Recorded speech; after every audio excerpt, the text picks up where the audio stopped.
el sacrificio de Cristo, su crucifixión, sepultura y resurrección es la base de la fe cristiana.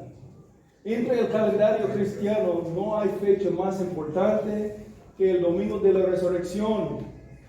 En un sentido, el mero hecho que reunimos para nuestros cultos de adoración y predicación el primer día de la semana nos recuerda que fue así el día domingo cuando Cristo resucitó de la tumba, mostrando su victoria sobre el pecado y la pena del pecado, la muerte, cuando fue crucificado 3 días antes para pagar la pena del pecado para todos los suyos, los que han de arrepentir de sus pecados y creer en Él. Pero en una manera especial, la iglesia ha celebrado la resurrección de Cristo un día al año, un domingo, conocido como el Domingo de la Resurrección, que celebramos el día de hoy. Aparte del perdón y la salvación que recibimos por la redención comprado por Cristo, por su sacrificio expiatorio, hay otras implicaciones muy prácticas que experimentamos por causa de la resurrección. Es mi deseo que ustedes puedan sentir de alguna manera algunas de las implicaciones prácticas en su vida, como la comunión que tenemos como iglesia, por la unidad que tenemos con Cristo en su crucifixión y su resurrección.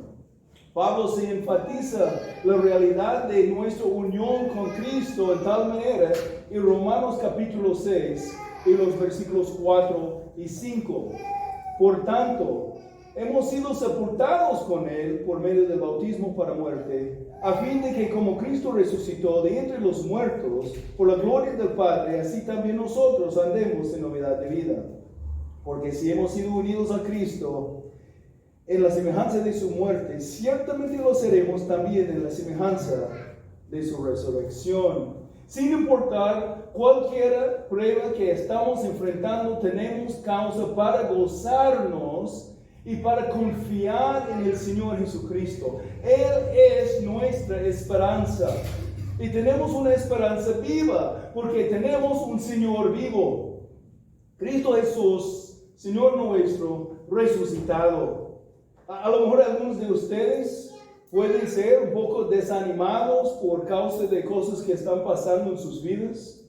Posiblemente por algunos pueden ser poco preocupados por enfermedades que están infectando tu familia, otros amados. Por otros no es la enfermedad, sino la falta de trabajo o por lo menos dificultades financieras que pueden causarte a ser tentado con ansiedad. Pasa lo que pasa, nuestra esperanza y confianza debe ser puesta en Jesús. Tenemos un Dios soberano y todopoderoso que nos ama y nos cuida sabiamente por su gracia y misericordia. Como creyentes en Cristo nos hemos sido bendecidos por nuestro Padre con toda bendición espiritual en los lugares celestiales, escogidos, predestinados, adoptados, redimidos, dados una herencia, sellados por el Espíritu, y todo para la alabanza de su gloria. Son solamente algunas de las bendiciones mencionadas en Efesios capítulo 1.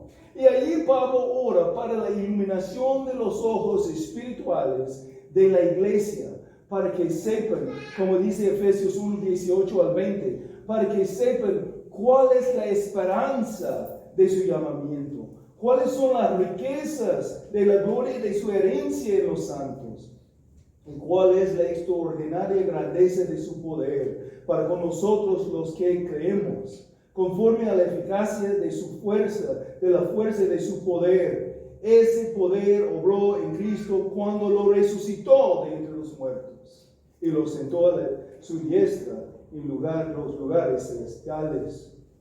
No se importa cuál sea la prueba que tú estás enfrentando ahora, aun si sea la misma muerte. Por la gracia de Dios, tú tienes la esperanza en el Cristo resucitado. Y ahora consideraremos la crucifixión y la gloriosa resurrección de nuestro Señor Jesucristo. Y por el pasaje seleccionado, cobrar esperanza y ánimo desde un canto hebreo, escrito por alguien quien verdaderamente estaba enfrentando su propia muerte. ¿Cómo podemos, aún debemos confrontar las pruebas, las que sean, y aún enfrentar la realidad de la muerte, si sea por una enfermedad o algo que viene en cualquier otra forma? Pues si podemos enfrentar la muerte con gozo y paz, podemos enfrentar cualquier otra prueba que existe en nuestras vidas.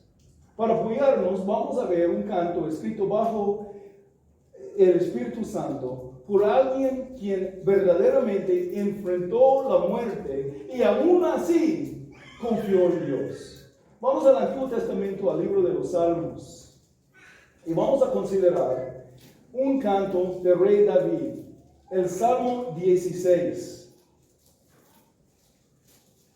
Tenemos aquí un canto de confianza en el Señor, escrito por un hombre quien verdaderamente entendió cómo fue de ser perseguido en su vida por los que querían matarle. Y aunque no tenemos seguridad sobre las circunstancias y la situación en particular que David estaba enfrentando en tal momento cuando escribió este canto inspirado, tenemos la respuesta de un hombre quien aún mirando la cara de la muerte, experimentando el gozo y la esperanza en el Señor. Nuestra esperanza en la cara de la muerte es Cristo que vive. Y por eso podemos gozarnos en tiempos de prueba, cualquier sea la prueba. Mis hermanos de la Iglesia Bíblica Redención y los que están visitando hoy, todos nosotros necesitamos tener este tipo de confianza en el Señor y la esperanza que viene por entender el poder de la resurrección de Cristo. Si podemos enfrentar la muerte con gozo y tranquilidad, podemos enfrentar todo que pasa en la vida. Nuestra esperanza en la cara de la muerte es el Cristo que vive, gozándonos en los tiempos de pruebas. Ha sido dicho que nadie está verdaderamente listo a vivir hasta que primeramente ha llegado listo a morir. Podemos estar en la cara de la muerte con una calma y valiente fe si dependemos en nuestro triunfante Señor. Y si podemos enfrentar hasta la muerte así, entonces podemos enfrentar todas las pruebas con la confianza segura de Cristo resucitado.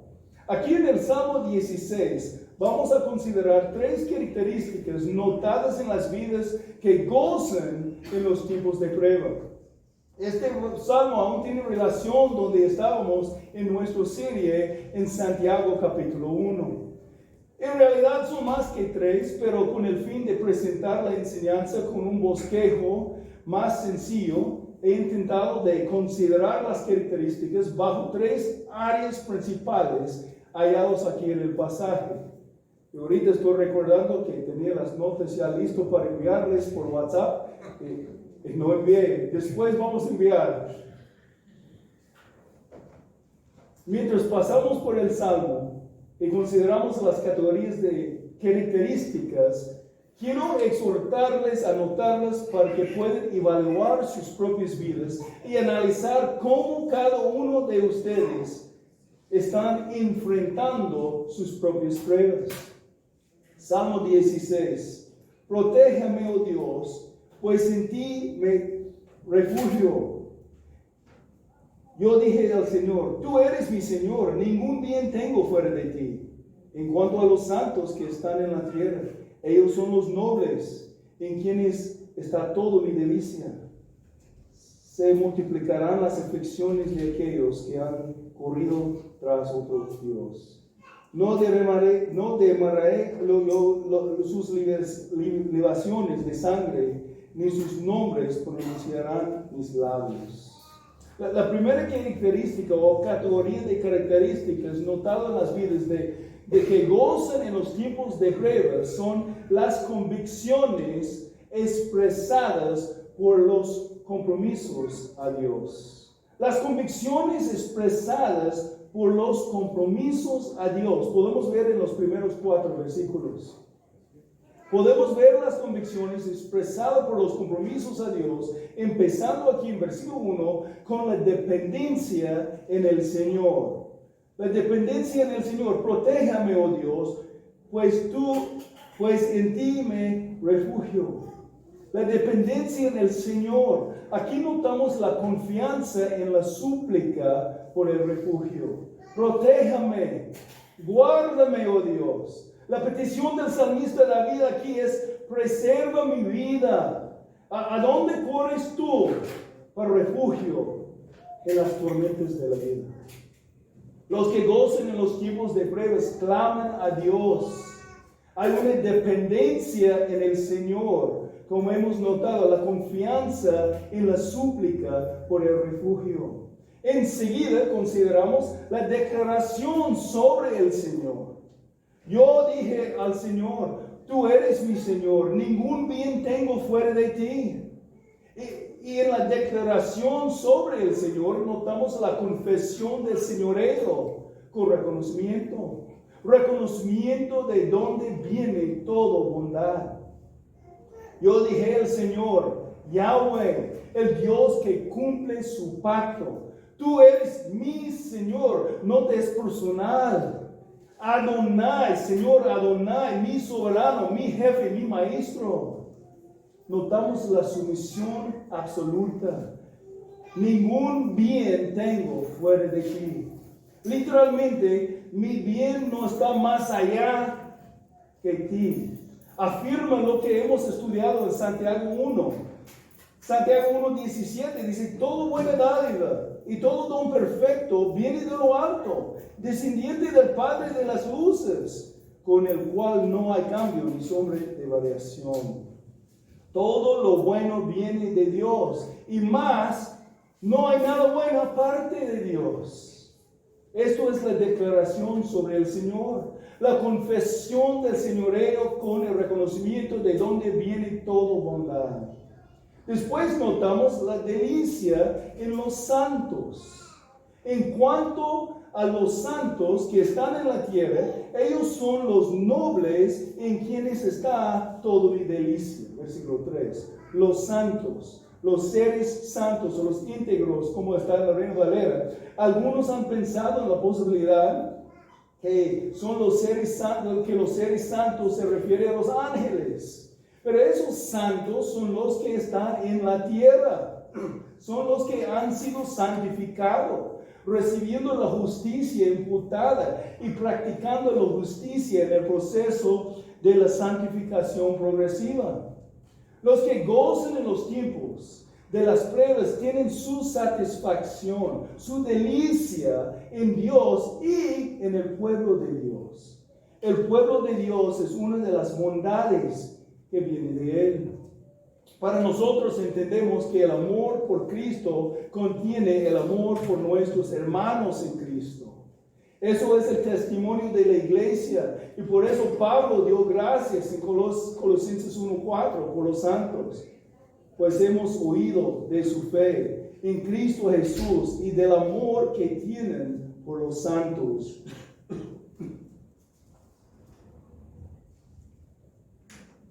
Versículo 4 continúa: se multiplicarán las aflicciones de aquellos que han corrido tras otro Dios. Pues eso es simplemente el opuesto, lo opuesto, como la misma declaración al revés. Son los inconversos que adoran su Dios falso. Los que rechazan a Yahweh, el Dios verdadero, y confían en dioses falsos, no hallarán refugio ni gozo. Sus dolores multiplicarán. Escuchen, mis amigos, no todos los caminos llegan a Dios, como dice la gente en nuestra cultura de pluralismo. Aunque la gente que dice que toda religión tiene algo bueno y que todas las creencias tienen valor, es una mentira. Solamente en Cristo puedes recibir el perdón de tus pecados y la vida eterna. Todo lo demás por fin llega a la destrucción. Dice 1 Corintios 15, 1 al 4. Aquí tenemos en breve el Evangelio.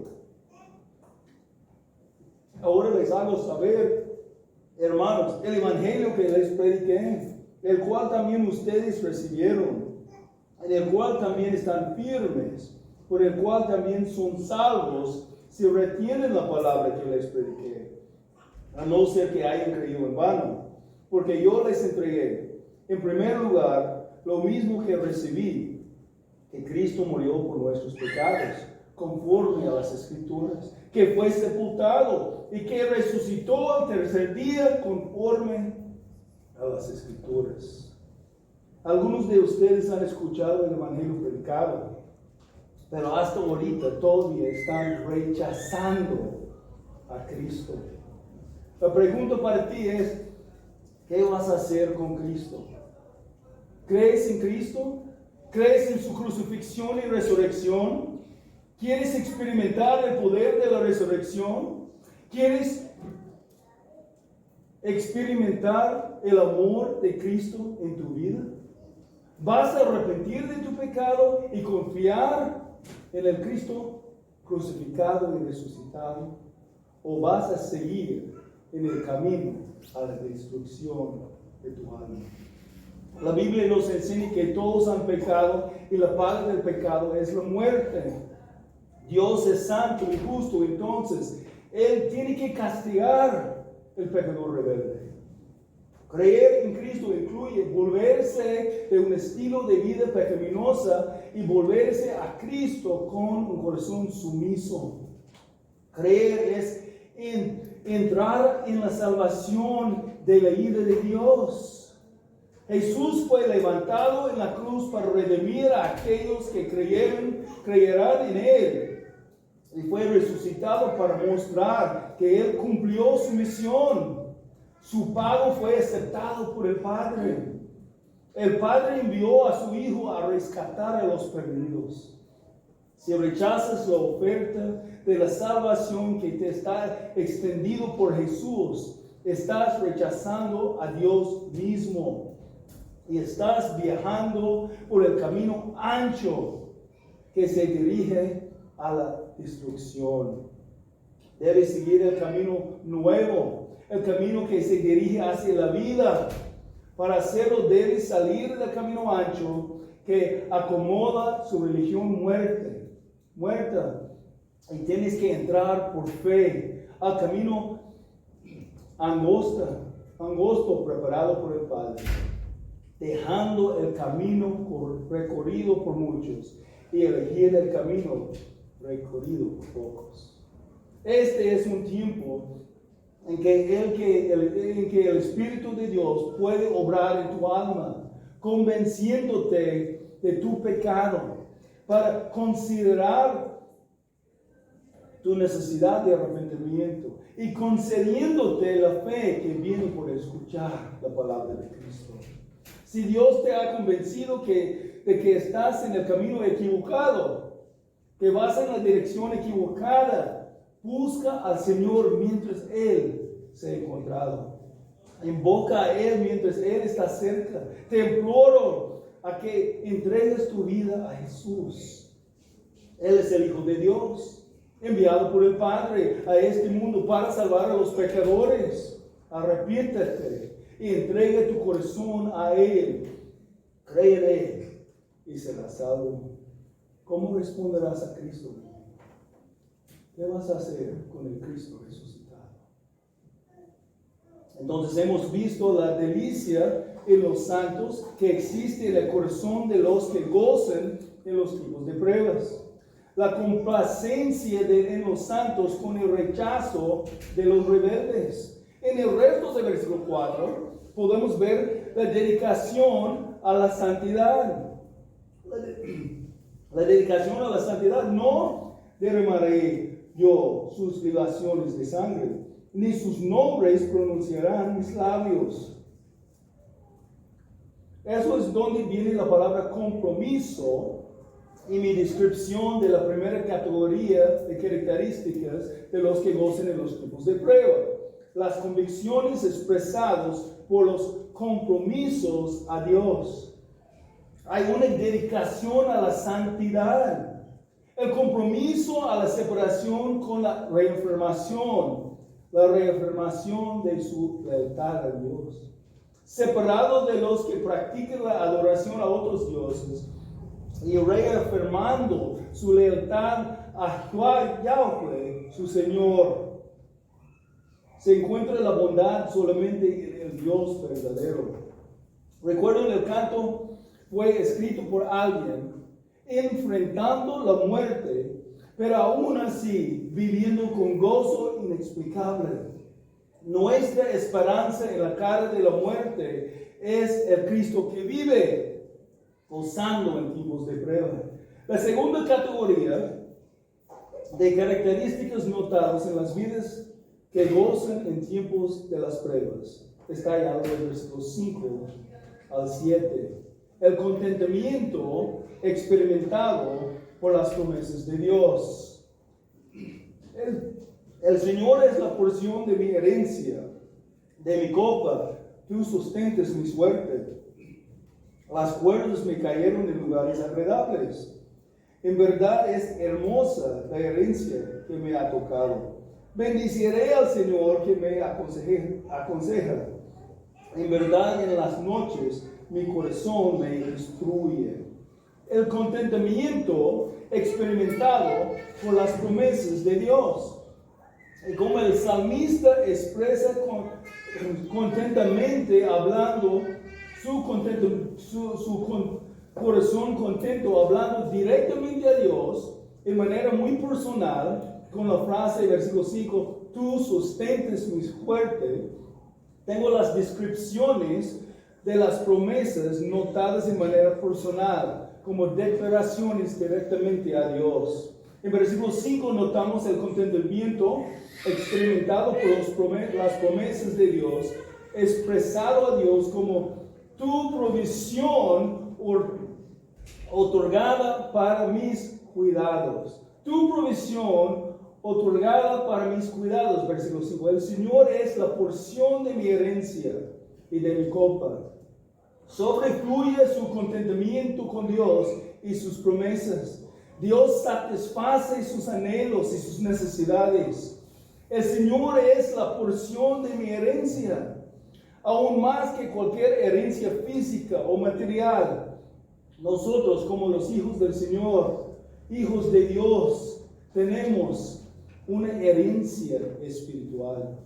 Y aquí se expresa por su porción, es Yahweh mismo. Aun cuando pensamos en la herencia como la tierra que fue repartido a Israel, nos lleva a la mente como la división de la tierra entre los tribus de Israel, los hijos de Leví. Aunque recibieron ciudades, no recibieron un territorio de tierra como heredad como los demás. Los hijos de Leví recibieron ciudades sin territorio. Y nota que dice Josué 13, versículo 33. Pero a la tribu de Leví, Moisés no le dio heredad. El Señor Dios de Israel es su heredad. El Señor Dios de Israel es su heredad, como Él les había prometido. Él mismo es mi satisfacción.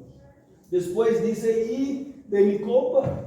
La copa puede ser referencia al destino bendecido o combinado con el término porción, referirse a la provisión para dar las fuerzas. Él mismo es mi sostén. Después, tú sustentes mi suerte. Mi suerte más definitivamente nos indica que el Señor es el Señor que nos prospera para hacer nuestro futuro seguro. Él es mi seguridad, mi satisfacción, mi sostén y mi seguridad. Tu provisión otorgada para mis cuidados. Y versículo 6, tu provisión ordena mis circunstancias. Las cuerdas me cayeron en lugares agradables. En verdad es hermosa la herencia que me ha tocado. Mi suerte, las cuerdas, son los límites de las fronteras y las posesiones de heredad. Son palabras muy conocidas por los hijos de Israel desde los días de Josué. La idea aquí es que el Dios soberano es quien ordena todas las circunstancias en nuestras vidas y lo hace para nuestro bien y su gloria.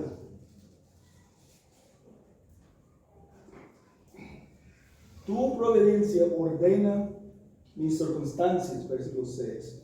Y tu palabra orienta mis caminos, versículo 7. Bendeciré al Señor que me aconseja. En verdad, en las noches, mi corazón me instruye. Dios provee la instrucción que necesitamos para dirigirnos. Esa dirección viene por sus consejos, y los consejos son dados por su palabra. Salmo 119, versículo 24. También tus testimonios son mi deleite. Ellos son mis consejeros. Salmo 119, 105. Lámpara es a mis pies tu palabra y luz para mi camino. Cuando dice que su corazón instruye, es como la instrucción que recibimos cuando meditamos en su palabra. Salmo 63, 6 y 7. Cuando en mi lecho me acuerdo de ti, en ti medito durante las vigilias de la noche, porque tú has sido mi ayuda y a la sombra de tus alas canto gozoso. Los que gozan en los tiempos de prueba tienen convicciones expresadas por los compromisos de Dios, versículos 1 al 4. Tienen el contentamiento experimentado por las promesas de Dios, versículos 5 al 7. Y también tienen la confianza evidenciada por los placeres en Dios, los versículos 8 al 11. La confianza evidenciada por los placeres en Dios. Al Señor he puesto continuamente delante de mí, porque está a mi diestra, permaneceré firme. Por tanto, mi corazón se alegra y mi alma se regocija. También mi carne morará segura, porque tú no abandonarás mi alma en el Seol, ni permitirás que tu santo sufra corrupción. Me darás a conocer la senda de la vida. En tu presencia hay plenitud de gozo, en tu diestra hay deleites para siempre. Noten las expresiones de gozo. Versículo 9. Mi gozo se alegra, mi alma se regocija. Versículo 11. En tu presencia hay plenitud de gozo. En tu diestra hay deleites, placeres para siempre. ¿Cómo puede ser que un hombre, siendo perseguido por los que quieren tomar su vida, puede ser tan gozoso? ¿Cómo podemos nosotros gozarnos en tiempos de pruebas? Nuestro gozo depende en nuestra confianza en las promesas de Dios. ¿Estás gozando aún entre las pruebas en tu vida? Si no, déjame preguntarte, ¿conoces las promesas de Dios? ¿Estás leyendo y meditando en las promesas del Señor? La confianza verdadera va a ser evidenciada por disfrutar los placeres de Dios.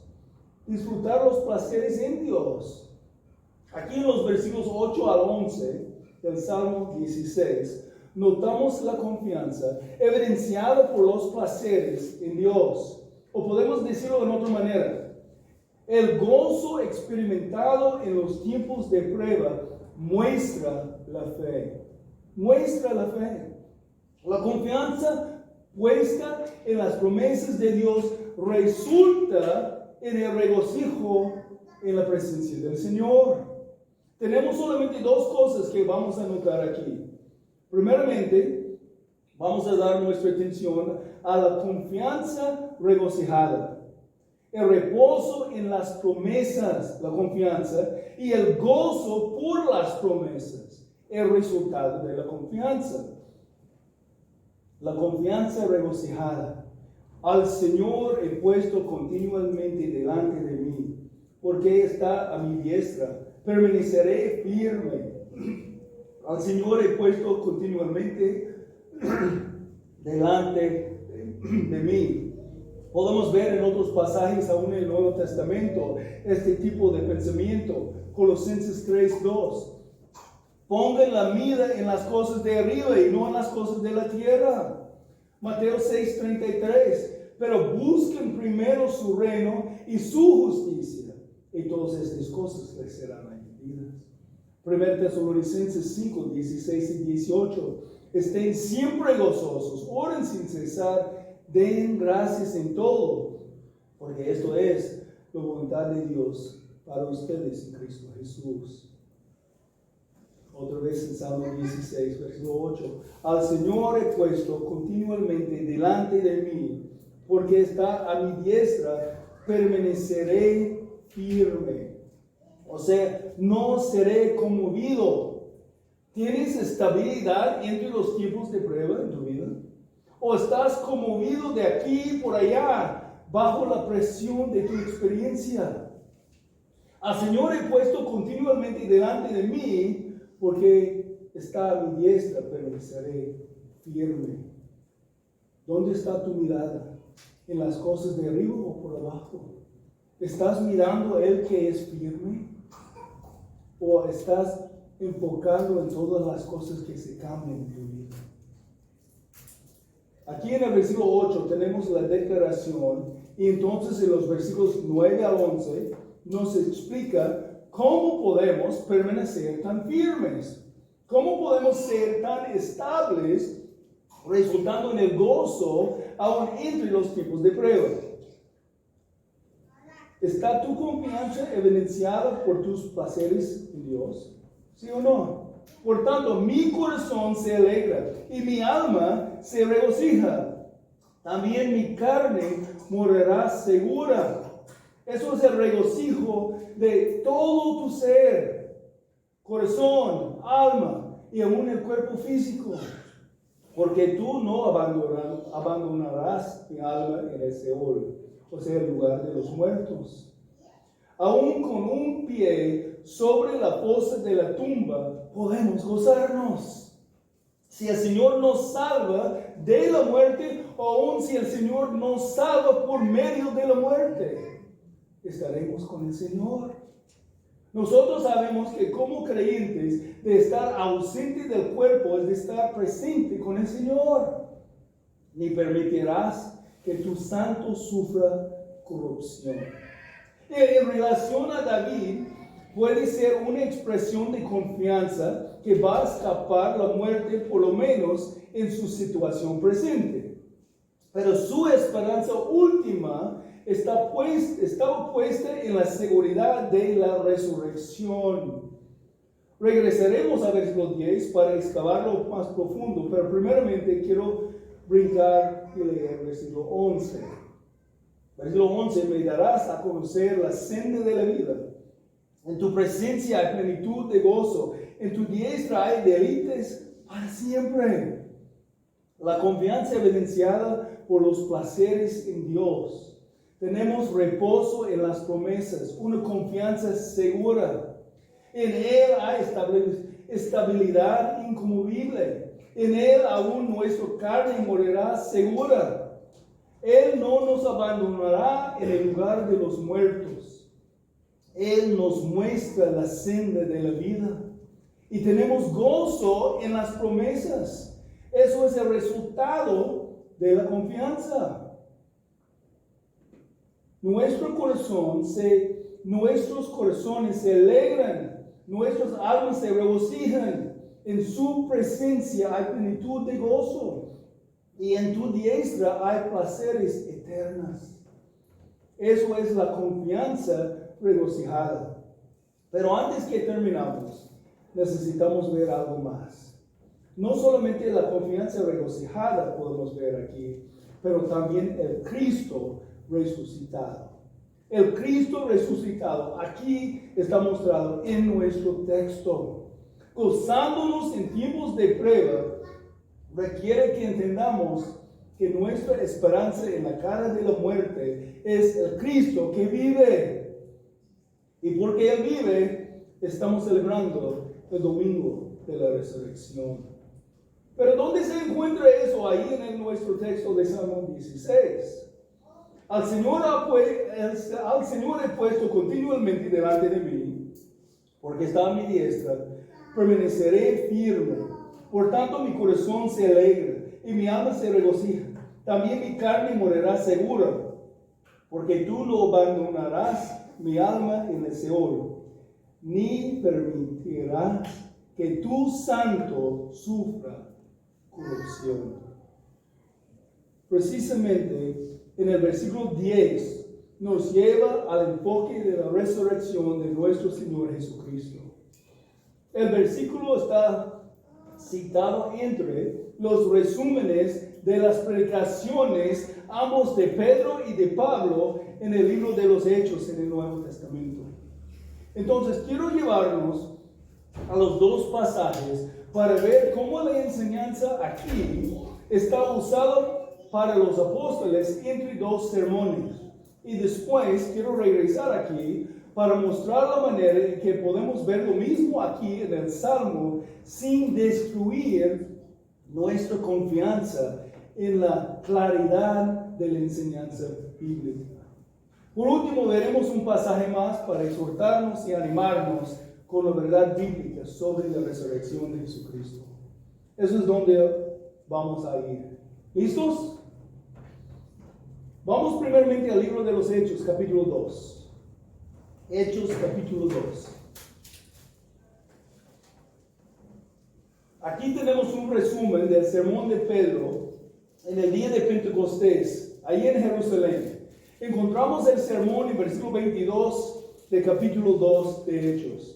Hombres, empezando versículo 22, hombres de Israel, escuchen estas palabras: Jesús el Nazareno, varón confirmado por Dios entre ustedes, con milagros, prodigios y señales que Dios hizo en medio de ustedes, a través de él, tal como ustedes mismos saben. Este fue entregado por el plan predeterminado y el previo conocimiento de Dios, y ustedes lo clavaron en una cruz por manos de impíos y lo mataron. Pero Dios lo resucitó, poniendo fin a la agonía de la muerte, puesto que no era posible que él quedara bajo el dominio de ella. Porque David dice de él, de Jesús. Pausamos aquí un momento. Escuchen, mis hermanos, las palabras que siguen. Pedro está citando Salmo 16, 8 al 11. Otra vez empezamos versículo 25. Porque David dice de él: veía siempre al Señor en mi presencia, pues está a mi diestra para que yo no sea sacudido. Por lo cual mi corazón se alegró y mi lengua se regocijó, y aún hasta mi carne descansará en esperanza, pues tú no abandonarás mi alma en el Hades, la región de los muertos, ni permitirás que tu santo vea corrupción. Me has hecho conocer los caminos de la vida, me llenarás de gozo tu presencia.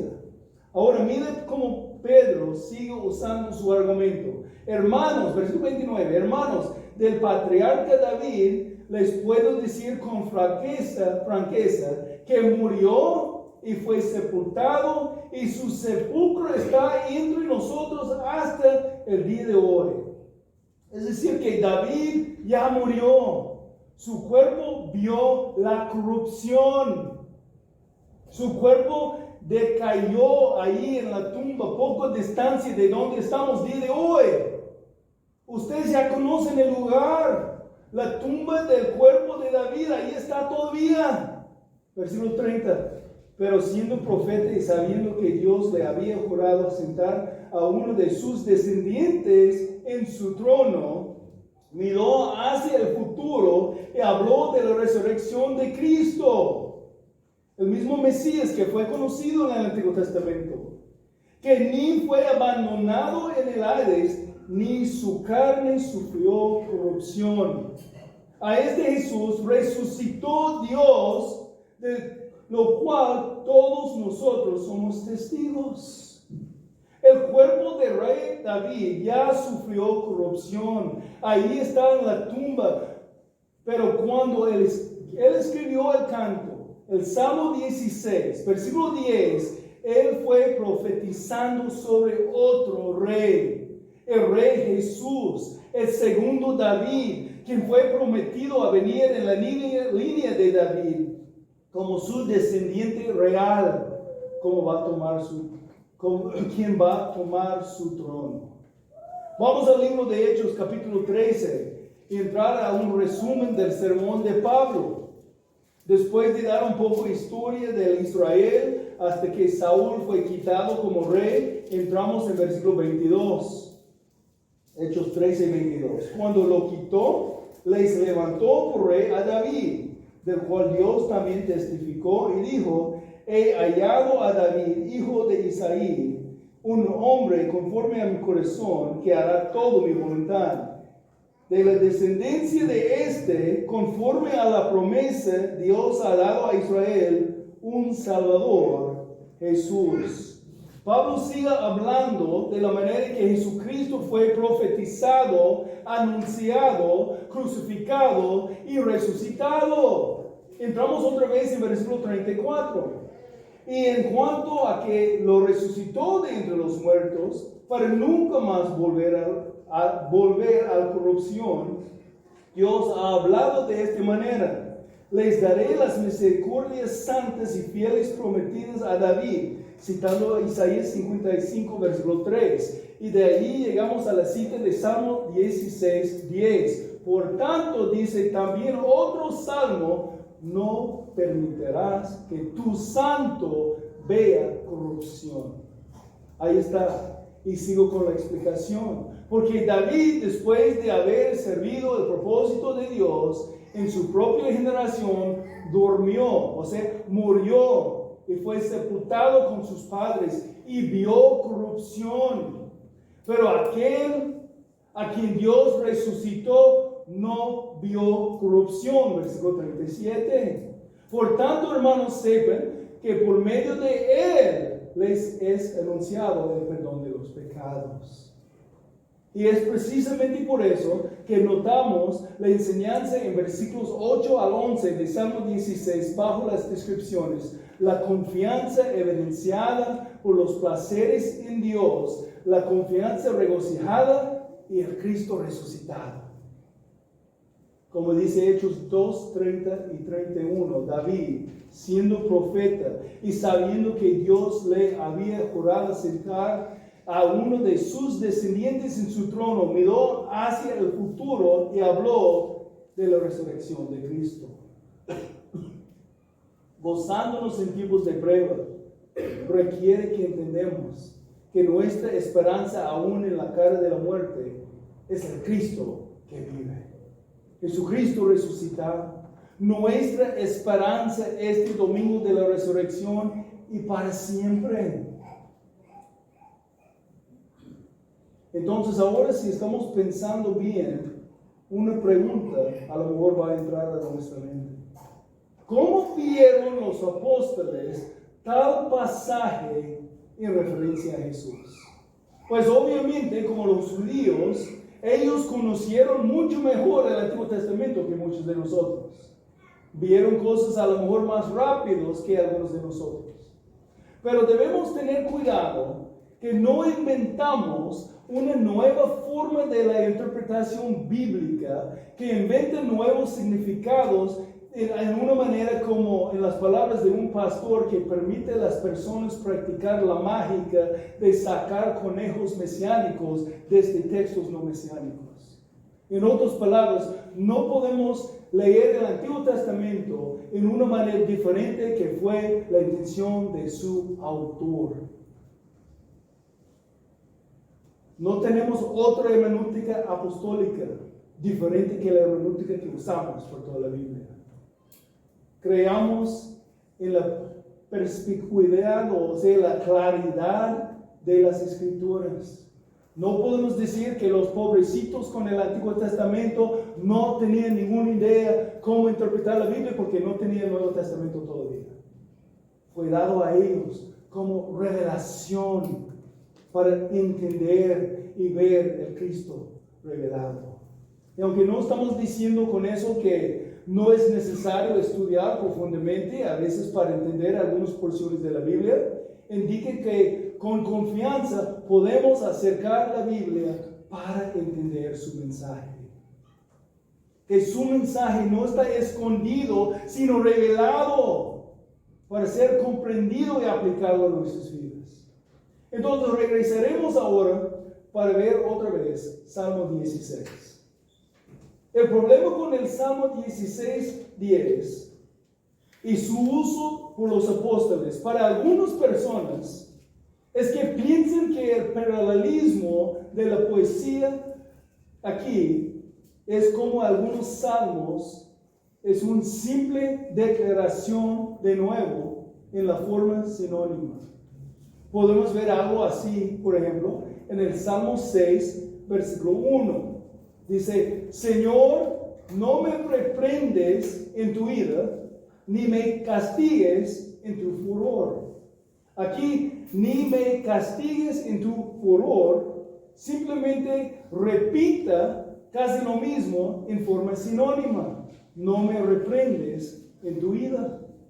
Y es una forma común de paralelismo en la poesía hebrea.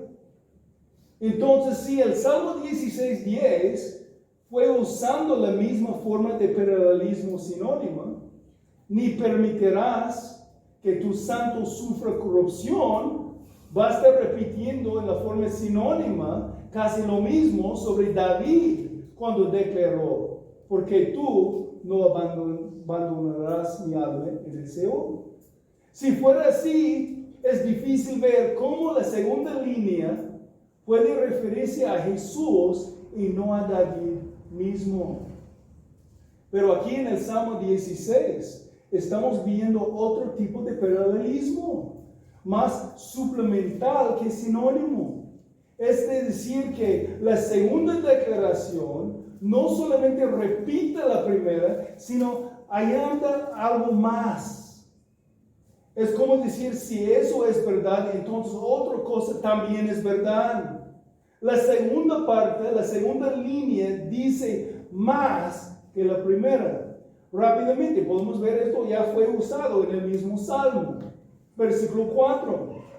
No derramaré yo sus libaciones de sangre, mas ni sus nombres pronunciarán mis labios. Versículo 5, mi copa más mi suerte. Versículo 6, las cuerdas más la herencia que me ha tocado. 7, me aconseja y aún más en las noches instruye. Al Señor he puesto, más está a mi diestra. Mi corazón, mi alma, aún más mi carne. Ahora hemos llegado al versículo 10. Porque tú no abandonarás mi alma en el Seol. No dice que no va a permitir morir, sino simplemente que no va a dejar mi alma en el lugar de los muertos. Porque tú no abandonarás mi alma en el Seol. Ni más permitirás que tu santo sufra corrupción. Nunca va a permitir el cuerpo físico de tu santo de caer. Es mucho más. Y nota también que en todo el Salmo, como habla en la primera persona singular, me refugio, mi Señor, mi delicia, mis labios, mi herencia, mi copa, mi suerte, mi corazón, mi alma, mi carne, tu santo. Está hablando de otro. Hay otros salmos para aumentar el argumento y otros pasajes donde podemos ir para ver otras ocasiones del uso de tu santo en referencia al Mesías. Pero si es suficiente para ahora esa pequeña desviación para hacer el punto y responde a la pregunta de algunos hermanos que van a tener en sus mentes. ¿Usaron Pablo y Pedro el texto de Salmo 16 en una manera no textual? O sea, ¿sacaron un versículo fuera de su contexto para hacer su punto? No, la evidencia es contraria. David sabía y habló de su descendiente, el segundo David, Jesucristo mismo, como dice Romanos 4:25, que fue entregado por causa de nuestras transgresiones y resucitado para nuestra justificación. En la resurrección de Cristo tenemos la esperanza de nuestra resurrección también. 1 Tesalonicenses 4:14, porque si creemos que Jesús murió y resucitó, así también Dios traerá con él a los que durmieron, o sea, murieron en Jesús. Gozándonos en los tiempos de pruebas, mis hermanos, requiere que entendamos que nuestra esperanza aún en la cara de la muerte es el Cristo que vive, Jesucristo resucitado. Ahora vamos a un pasaje más en el Nuevo Testamento que se refiere al Antiguo Testamento como la base de la instrucción sobre la crucifixión y la resurrección de Jesús. Vamos a 1 Corintios 15.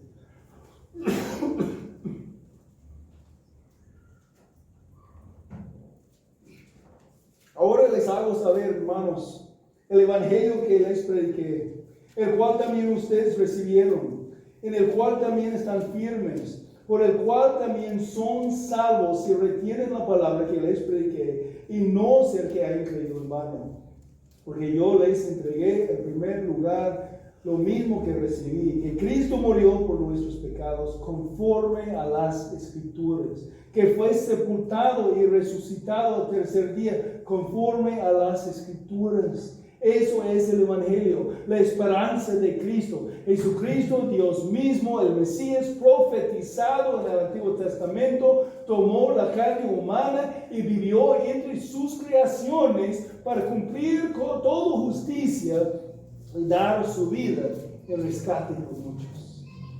Fue crucificado para pagar la pena del pecado por los suyos, los que han de arrepentir de sus pecados y confiar en Él. Confiar en su obra en la cruz y en su resurrección. Cristo murió y venció el pecado y la pena del pecado, la muerte. Para los que no han confiado en Jesús, o lo que sus ojos espiritualmente ciegos pueden ser iluminados a ver Jesús como es revelado por su palabra. Para que en ese momento ustedes puedan confiar en Él y recibir su salvación. No esperes un día más.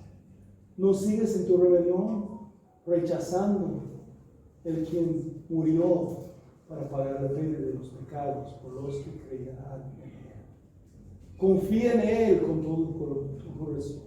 Jesús fue crucificado en la cruz para redimir a aquellos que creerán en Él. Y fue resucitado para mostrar que Él cumplió su misión y pagó. Su pago fue aceptado por el Padre. El Padre envió su Hijo a rescatar a los perdidos. Si rechazas la oferta de la salvación que está siendo ofrecida por Jesús, continuarás viajando por el camino peligroso que se dirige a la destrucción de tu vida. Tú no puedes salvarte a ti mismo. Tus obras no pueden salvarte. Tu religión tampoco salvará. La fe puesta en Jesús sola, con el arrepentimiento de tus pecados, es la única vía de la salvación. Entonces, ¿qué vas a hacer con Jesús? ¿Confiar o seguir rechazando?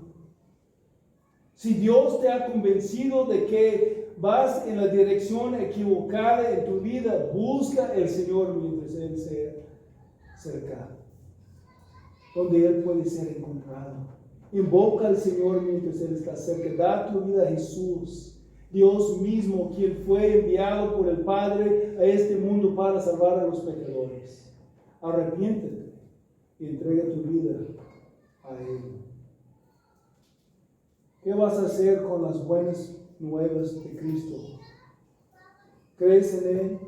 ¿Crees en su crucifixión? ¿Crees en su resurrección? ¿Estás confiando en Cristo? ¿Has arrepentido de tu pecado y entregado tu vida a Jesucristo crucificado y resucitado por fe? Dios es santo y justo, y entonces Él tiene que castigar al pecador y todos sus pecados. Cristo fue a la cruz para pagar la pena del pecado para todos los que han de creer en Él. Confiar en Cristo es más que solamente asistir a una iglesia. Es más que cumplir una promesa a tu esposa, a tu esposo o a otra persona. Confiar en Cristo es más que palabras que salen de la boca. Involucra el dejar de vivir como tu propio maestro y someterse a Él como Señor. Dejar a tu pecado al pie de la cruz y recibir el perdón. Y tú, mi hermano, mi hermana, ¿qué estás haciendo con Jesús? Cuando te encuentres entre las pruebas más fuertes en tu vida, ¿estás confiando en el Señor resucitado o intentando a confiar en ti mismo? Si estás intentando seguir confiando en ti mismo, ya sabes qué es el resultado. Y no va a cambiar. Siguiendo haciendo lo mismo, va a resultar en lo mismo. Tienes que dejar de confiar en ti, dejar de confiar en lo que tú puedes hacer y confiar en el Señor Jesucristo resucitado. Podemos gozarnos aún entre los tiempos de las pruebas más fuertes si entendamos que nuestra esperanza es siempre, aún en la cara de la muerte, es el Cristo que vive, nuestro Señor Jesucristo resucitado.